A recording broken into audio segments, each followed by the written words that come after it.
pessoal, boa noite, sejam todos bem-vindos a mais uma aula, mais um encontro aqui no canal Educação. Queria desde já desejar uma boa noite a todos os polos que estão aí conosco e todo mundo que está aí no YouTube assistindo as nossas aulas, que vai entrar daqui a pouquinho para assistir também. Sejam bem-vindos, que vai adiantar a aula, que vai voltar aí a aula para assistir, tá certo? Então, seja bem-vindo, é mais um encontro, mais um dia que a gente vai poder colaborar aqui com vocês, tá certo? Meu povo, hoje nós vamos falar de obesidade, tá? Eu costumo falar que uma das principais causas de morte do mundo, tá? A galera de Colônia do Gurgueia, que acabou de entrar, sejam bem-vindos. Uma das maiores causas de morte do mundo, obesidade. A gente fala de obesidade, a gente tem aí vários aspectos que estão envolvidos, várias comorbidades, várias doenças que estão ali relacionadas. E aí a gente se pega, né, pensando, fazendo conjecturas, e eu gosto sempre de falar, eu gosto sempre de trazer uma dinâmica que eu vejo que muitas pessoas têm assim, até receio de falar, com medo de estar sendo gordofóbico, né? Tem a gordofobia hoje. Eu não tenho medo de falar disso porque a gente não está aqui fazendo apologia à obesidade. Tampouco a gente está falando de destratando as pessoas que têm obesidade. A gente está relatando que a obesidade ela é uma das maiores causas de doenças do mundo. Mas, quando eu estou falando não estou falando do aspecto gordofóbico, né? Da gordofobia, as pessoas, elas não têm dimensão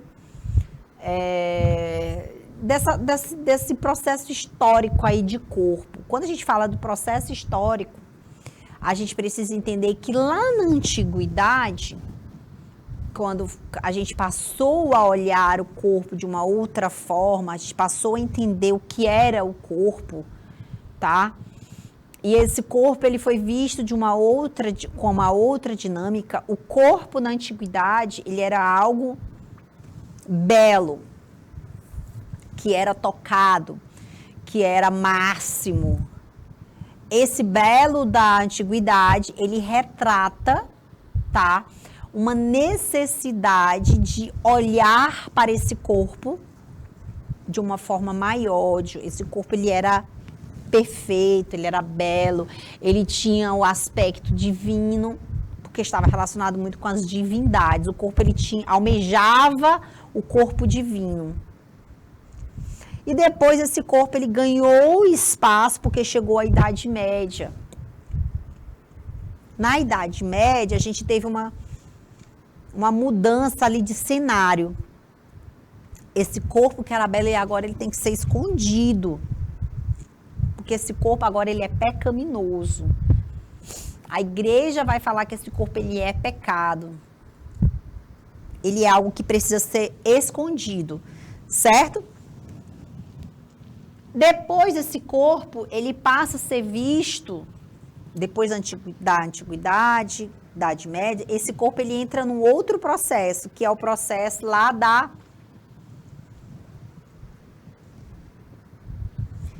antiguidade, Idade Média, a gente vai ter o Renascimento.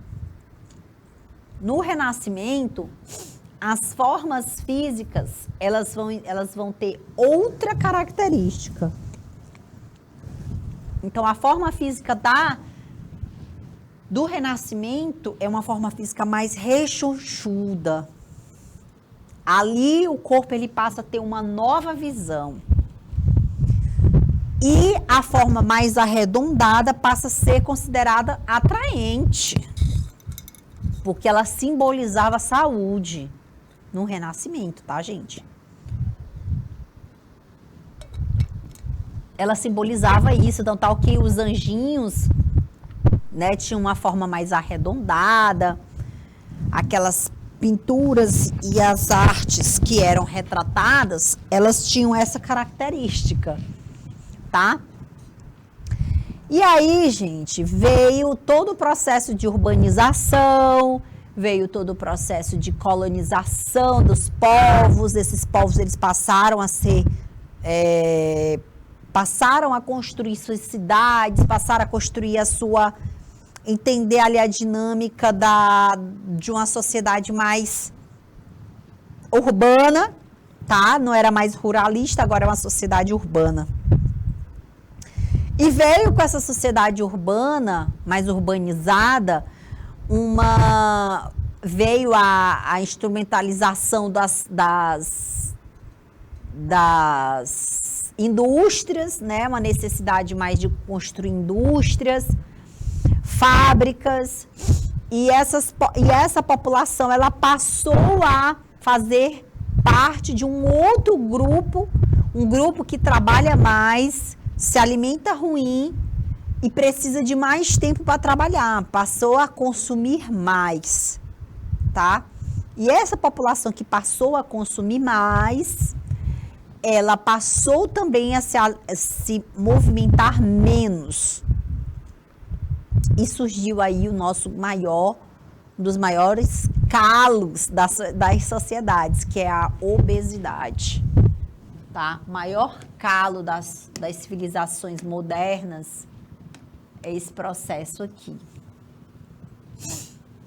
É um dos maiores problemas de saúde pública do mundo. Do mundo. Não sou eu quem digo, tá, gente? Isso não é minha fala. Isso são os números. Nós temos uma série de desordens sociais, desordens psicológicas e metabólicas que ocorrem com a obesidade. E é a obesidade que leva a inúmeras doenças que podem gerar a morte.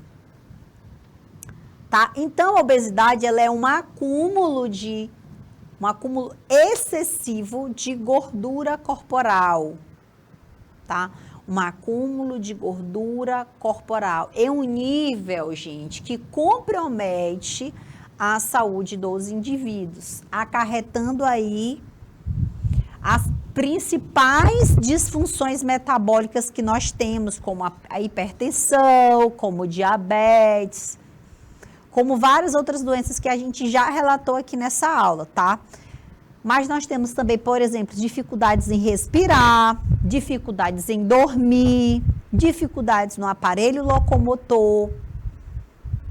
Então, galera, a obesidade, ela é realmente uma doença grave. E quando eu comecei a nossa aula, que eu falei sobre o corpo, tá? Que o corpo, ele era algo lindo, belo, que tinha uma configuração bem interessante na antiguidade, a gente pode também entender que esse corpo, ele passou por todos essas configurações, tá? Mas tem um detalhe muito importante, que eu comecei falando, tá? Quando a gente fala de falar da obesidade, falar mal da obesidade, a gente não quer dizer que você que é obeso, que você não deve se aceitar, né? Que as pessoas falam muito assim, eu me aceito como eu sou, gordinho e tal. Não é a questão de você se aceitar, você se amar. Você pode se amar no estado de obesidade. Mas você tem que entender que a obesidade, ela é uma doença, ela precisa ser tratada.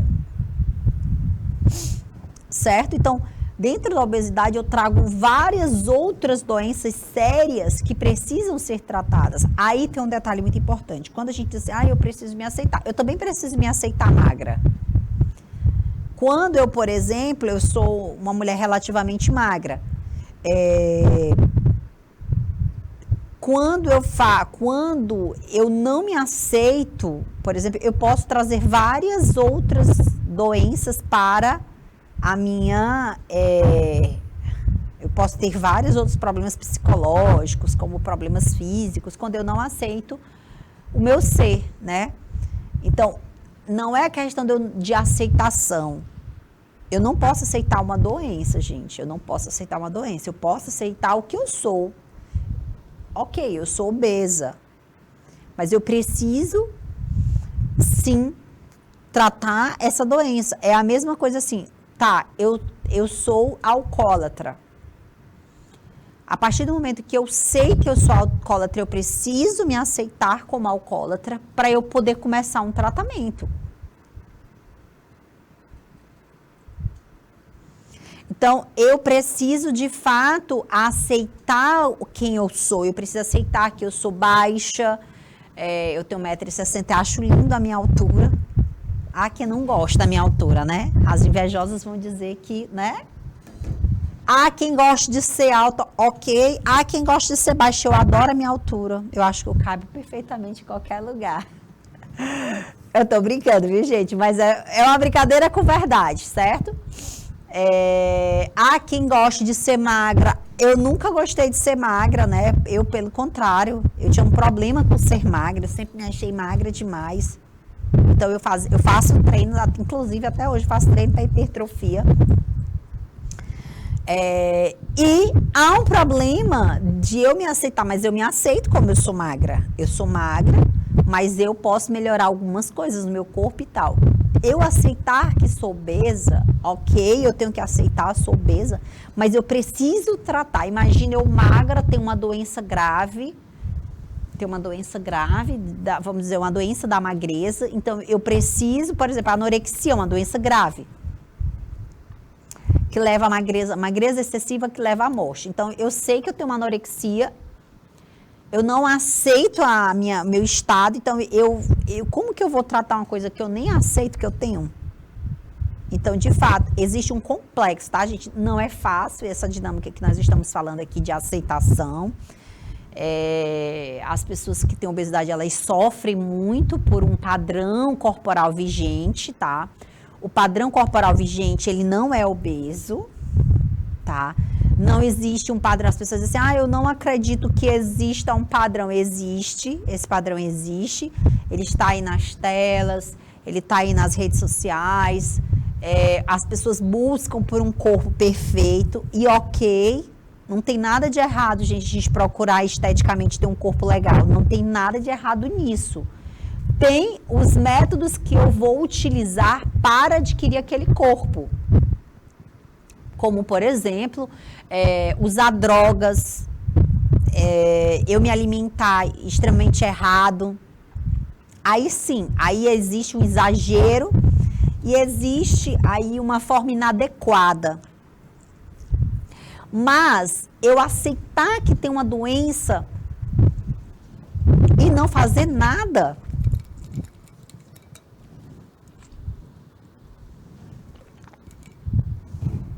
então, a obesidade, ela é uma doença caracterizada pelo acúmulo excessivo de gordura, tá? Causando aí diversas alterações metabólicas, certo? Então, quais são as causas da obesidade? Nós temos várias causas, gente, várias.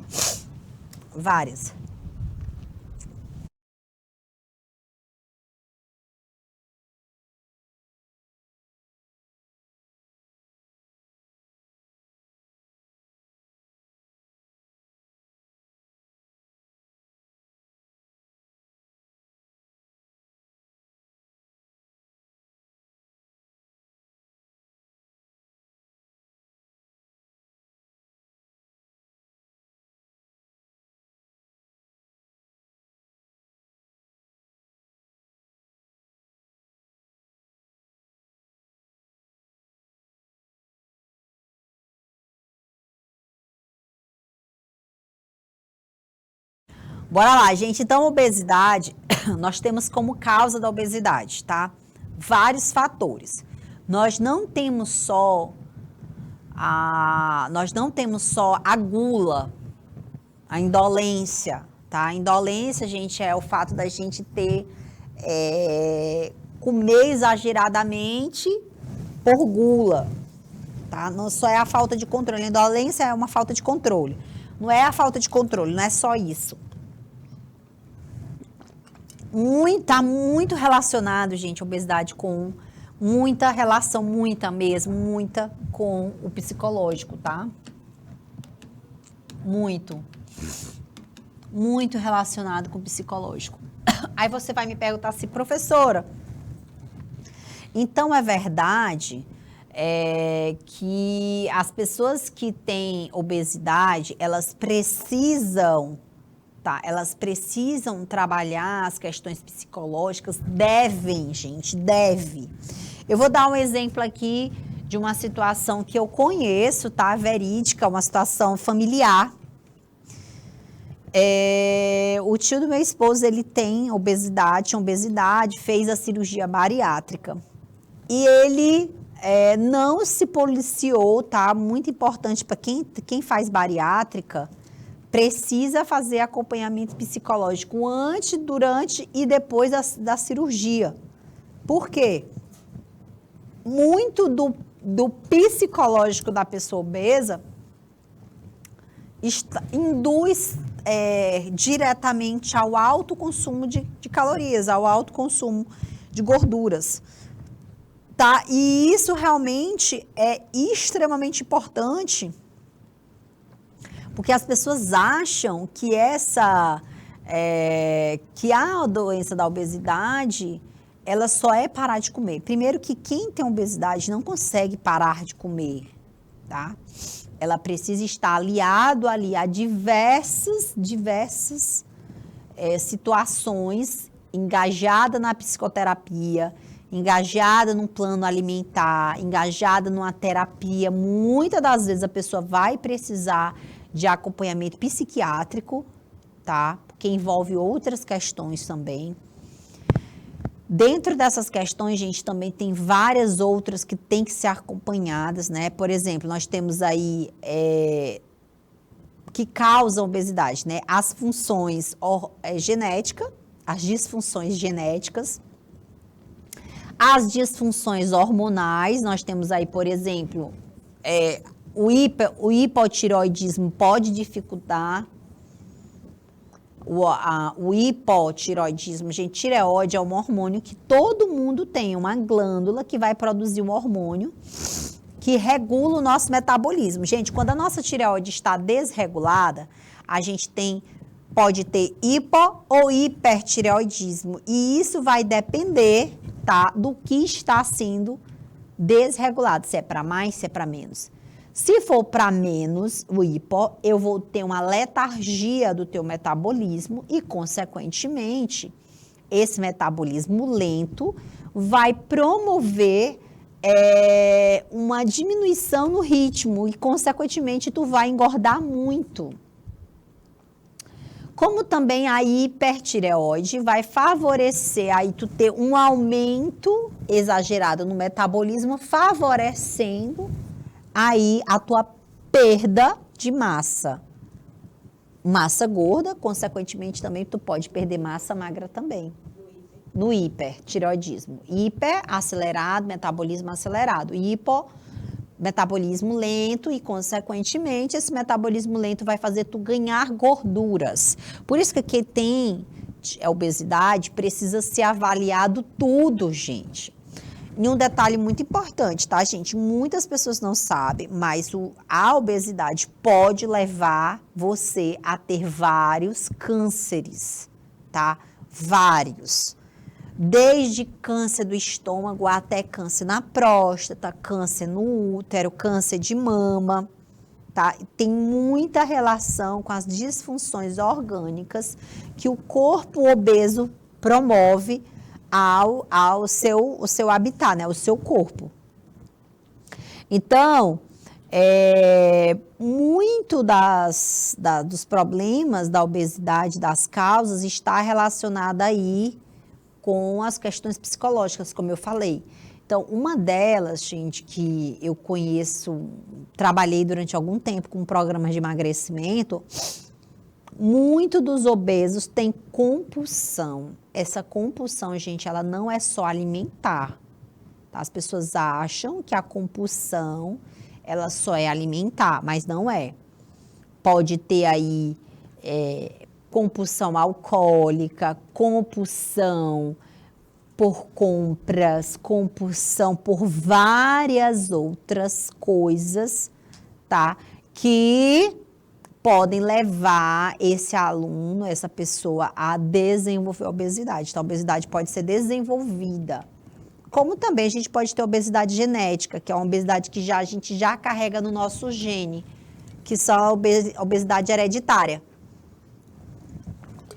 Professora, essa obesidade hereditária, ela pode ser tratada? Uma vez que eu nasci com a carga genética muito alta para ser obesa, eu posso evitar, gente, demais a ganhar peso, tá? Não necessariamente, obrigatoriamente, se você tem pais obesos, você vai ter obesidade. Se você controlar a sua alimentação, muito provável que você não vá desenvolver a doença, certo? Mas isso precisa realmente ser, de fato, controlado, equilibrado, orientado.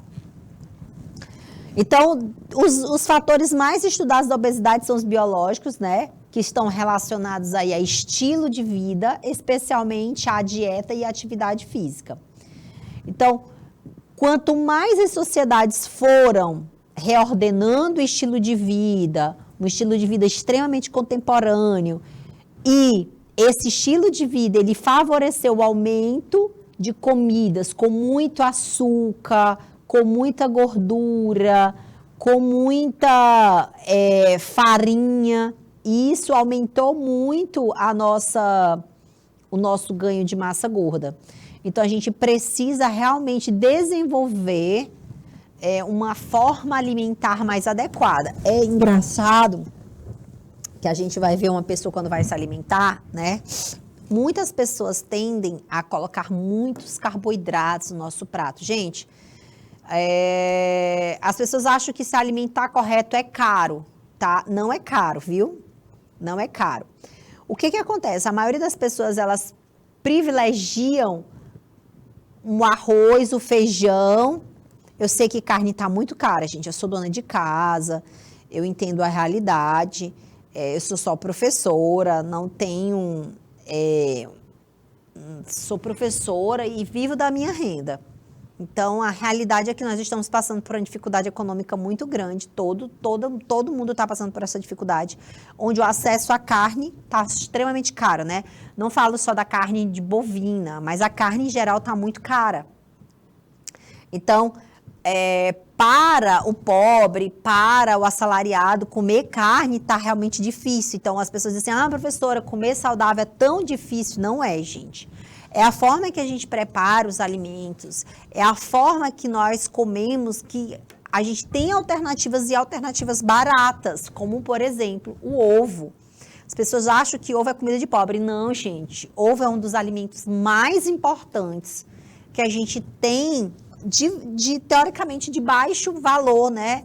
Não é um alimento muito caro, mas que é super importante e troca qualquer pedaço de carne por um ovo. Gente, quem não sabe, eu como muito ovo por dia, né? Por conta do meu treino, da minha dieta. Se eu disser para vocês que eu como 10, 12 ovos, vocês vão ficar assim, meu Deus, que loucura, né, professora? Por dia. Por dia. Professora, tu come essa quantidade de ovo? Como? Porque a minha dieta agora é para ganho e eu tô fazendo essa nutrição para ganhar. Então, por exemplo, aí você tem a oportunidade de fazer uma refeição equilibrada, balanceada. Se a gente for comparar, tem gente que coloca um prato de arroz. Eu tô falando que a maioria de vocês gosta de arroz, eu também gosto de arroz. Tô falando com a pessoa que gosta de arroz. Eu gosto muito de arroz. Aí coloca muito arroz, muito feijão, muita farinha e às vezes não tem nenhum pedaço de carne ali, né? Então ali você está realmente se alimentando muito errado. Então quanto mais carboidrato tu colocar na tua alimentação, mais tu vai desenvolver a obesidade, mais tu vai desenvolver ali. E as proteínas, cadê? Proteína, gente, carne, ovo, tá? Leite, sei que tá muito caro. Tá muito caro. Quem tem uma vaquinha por aí no interior tá se dando de bem, né? Porque tá pelo menos tomando leite da vaca, né? Aqui tá surreal o preço do leite. Então, o que eu posso fazer, professora, para trocar aí minha alimentação, né? Colocar mais, por exemplo, não dá para comer carne todo dia, come ovo, gente. Ovo é um alimento extremamente importante. Tem gorduras boas, gorduras ruins. Tem gorduras boas e tem vitaminas, nutrientes importantes, né, que é a proteína, e que é muito importante para a minha alimentação, tá? Em relação às gorduras ruins, né, todo mundo vai falar, professora, eu ouvi dizer que o ovo é rico em colesterol. Mentira, tá, gente? A gordura da gema, ela é muito importante, e é uma gordura boa, tá? O que se deve evitar é quem realmente está precisando emagrecer. Ali dentro da gema a gente tem um percentual de gordura, é uma gordura boa, tá? Mas quem está precisando emagrecer, a gente retira aquela gordura, mas não retira porque ela vai aumentar o teu colesterol. Não, isso já foi, isso é uma coisa do passado, bem lá no passado, que antigamente as pessoas falavam que a gema tinha colesterol, né? E hoje a gente sabe que é uma gordura boa, ela não vai aumentar o teu colesterol ruim, ela vai aumentar aí o teu colesterol bom, tá? Então, mas quem tá precisando emagrecer tem que retirar a gema. Mas isso, gente, isso você deve fazer uma dieta balanceada e fazer uma dieta com acompanhamento nutricional. O nutricionista, ele vai passar direitinho o que eu devo comer, o que eu devo tirar, tá? Mas isso para quem tem uma restrição alimentar muito grande, certo? Bora lá, gente. Então, essas alterações que ocorreram na alimentação, ela foi exatamente da crescente da população, tá? De uma dieta ocidental, que é a dieta dos países ocidentais, e de uma população moderna, tá? A gente falou isso lá no comecinho da aula, que ela é rica em quê? Olha o que eu falei.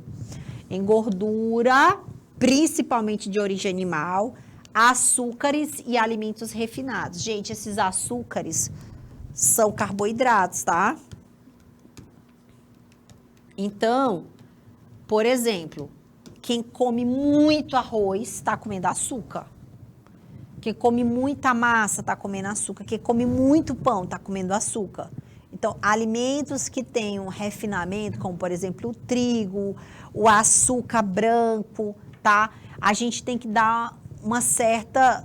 Não estou dizendo que o trigo tem que ser retirado. A gente tem que ter cuidado com a quantidade que a gente come, ok? Por quê? Porque isso vai aumentar aqui, né, os meus percentuais de gordura. Então, esse autor aqui, o Franchini, ele destaca que há uma forte influência genética, tá, no desenvolvimento da obesidade, mas os mecanismos não estão totalmente esclarecidos. Por isso que eu falei para vocês que existe uma probabilidade muito grande da gente se tornar obeso se eu tenho um pai e mães obesos. Mas não está muito esclarecido como isso vai acontecer. Então, pode sim acontecer, mas não na obrigatoriedade, tá? Gente, mas se sabe, tá, que esse comportamento alimentar, ele sofreu aí muita influência genética e principalmente esse genético, ele atua aí também sobre o gasto energético. Então, isso pode aumentar ou diminuir também a minha taxa metabólica basal. É o que eu falei para vocês, gente. Então, a minha taxa metabólica, o quanto que eu gasto do meu metabolismo, isso vai depender muito do quanto que eu estou alterada, né? Então, se eu, por exemplo, aqui está falando das desordens endócrinas, né? Então, se eu estou com hipotiroidismo, eu vou desenvolver, tá? Vou desenvolver uma série de situações que vai provocar a diminuição do meu metabolismo e, consequentemente, vai aparecer várias doenças aí. Olha, gente, olha o que aparece aí nessa desordem do hipotiroidismo. Corticosteroides, né? O metabolismo de corticosteroides que altera, né? O hipogonadismo, gente, é uma alteração nos hormônios sexuais dos homens, tá? Também vão alterar os hormônios sexuais das mulheres, vai aparecer a síndrome de Cushing, a síndrome dos ovários policísticos, que vai conduzir essa pessoa à obesidade. Então, gente, as pessoas, elas tendem... Quando eu falei lá que não é só uma questão sobre, não é sobre não é só sobre uma questão, tá, de estética, não é mais estética. Falar da obesidade, entender que eu tenho um quadro geral que pode desencadear várias doenças, as pessoas acham que a gente está falando de estética. E quando eu falo que vocês têm que se aceitar, mas esse aceitar não significa dizer que eu tenho que aceitar a doença, você tem que aceitar, ok, eu sou obesa, eu luto contra a balança, eu tenho problemas relacionados com a minha balança. E o mais incrível, né? É o que eu já falei aqui, inclusive nessa aula, não foi? Já falei aqui que algumas pessoas minimizam a obesidade, ainda dizem mais que não tem nenhum tipo de doença, né? Que as taxas estão ok. Gente, é pura mentira. Tá? Ah, professora, eu fiz o meu colesterol, eu fiz a minha glicemia, estava ok. Gente, a clínica, ela é completamente soberana.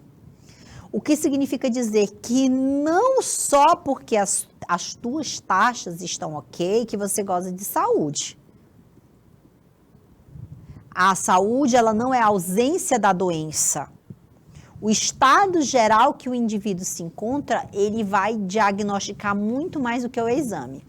Professora, que loucura isso que tu tá falando. Pois é.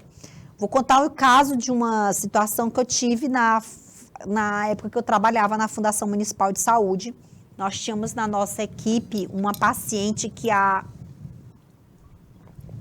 12 anos sofria de hanseníase. Rafael pode até voltar para mim.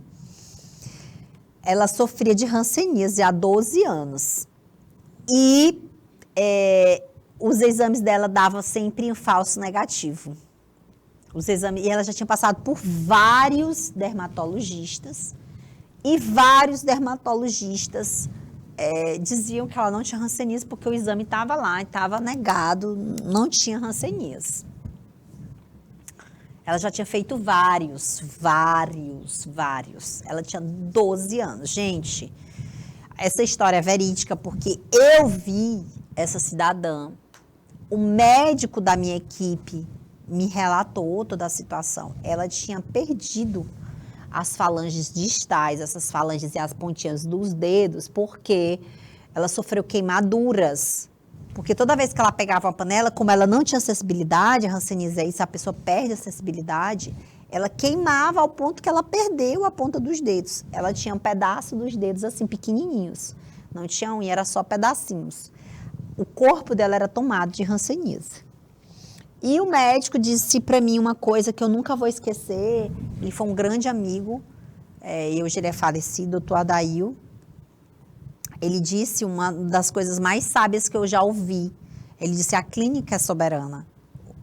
Que quer dizer que tudo que ela relatava era muito mais importante do que o exame que deu negativo a vida toda. E aí, o que ele fez? Ele, uma sabedoria impressionante, ele era médico, a mulher dele ainda é médica, e ele disse, não, a senhora tem hanseníase, mesmo que o seu exame esteja negativo, a senhora tem hanseníase por tudo que a senhora apresenta e que eu vejo. Ela tinha úlceras grandes, ela tinha muitas feridas, as costas dela era tomada de úlceras de hanseníase. Ela perdia, ela não tinha mais sensibilidade, quando a pessoa tem hanseníase, ela não tem sensibilidade na pele. Você podia fazer, todos os testes clínicos que ele poderia fazer, ele fez, ela não passava em nenhum, ou seja, ela tinha hanseníase de verdade. E aí ele começou o tratamento, mesmo contra o exame que dava negativo. É um falso negativo. Ele começou o tratamento e ela ficou curada. Ela não refez as pontas dos dedos, né, gente? Porque imagina essa quantidade de tempo sem fazer o tratamento, a pessoa chega a ficar com várias sequelas, né? E ela começou a fazer o tratamento e ela se curou. Um tratamento extremamente longo e demorado, tá, gente? O tratamento de hanseníase é muito longo. No caso dela é 1 ano de tratamento, porque o caso dela era bem avançado. E ela ficou curada. E o que eu tô querendo dizer, às vezes o paciente obeso tá lá com as taxas zeradas, mas todo o processo metabólico dentro dela tá tudo deteriorado, né? Tá tudo deteriorado. Tá todo o processo inflamatório acontecendo, tá todas as outras síndromes acontecendo ali dentro, disfunção renal, disfunção hepática, gordura por tudo quanto é lado, coração entupindo, fígado com esteatose hepática, porque você não vai avaliar isso, você vai lá no... eu vou fazer um exame de sangue para saber se o meu colesterol tá alto, eu vou fazer um exame do triglicerídeos e dá ok, mas, gente, por dentro tá tudo estourado. E a pessoa não tem ideia e vem para a TV, né? Porque eu já vi casos de pessoas que vão para a TV. Eu tenho uma saúde, gosto de uma saúde perfeita. Mentira. É mentira, porque dentro de toda a nossa desregulação, nós temos desregulações hormonais, como a gente acabou de falar, né? Então, tem várias desregulações hormonais que ocorrem que vão gerar várias outras doenças escondidas. Nós temos várias doenças escondidas. Inclusive doenças estomacais, doenças intestinais, doenças nas alças intestinais, doença para tudo quanto é lado. E ainda por cima, o câncer. Vários cânceres podem aparecer com essas desordens orgânicas e funcionais que acontecem com a obesidade, tá? E aí, gente, a gente tem um método que ele é super simples, que é um método facinho para a gente utilizar para saber se a gente tá com a nossa massa corporal em dias, tá? Que é o IMC. O que a gente pode fazer com o IMC, professora? O IMC, gente, é uma avaliação rápida e simples. É o peso sobre a altura ao quadrado, certo? Então, dentro desse peso, aqui a gente não consegue avaliar todas as pessoas. Por quê, professora? Porque, por exemplo, quem é musculoso demais não se encaixa aí. Tá? Porque quem é musculoso tem uma taxa, tem um peso muito alto. E isso não quer dizer que a pessoa está obesa. Então, o ideal são as pessoas, vamos dizer, os indivíduos normais, utilizar o IMC, que é o peso sobre a altura ao quadrado. Deixa eu só colocar aqui para vocês como é que a gente calcula. Ó, o meu peso, ele é 60... Hoje eu estou pesando 63 quilos. E a minha altura é 1,60 m ao quadrado. Como é que eu vou fazer isso? Vocês vão colocar 1,60 m vezes 1,60 m, tá? Faça um cálculo aí do IMC de vocês. 63 sobre 1,60 vezes 1,60. Então, quem tem 1,40 m, 1,40 vezes 1,40. 1,60 m eu acho que dá 3 ponto alguma coisa. Deixa eu só fazer aqui rapidão. 1,60 m é 1 ponto, viu, gente? Dá 2,56. Então, eu vou ficar aqui, ó, 2,63 dividido por 2,56, que é igual a...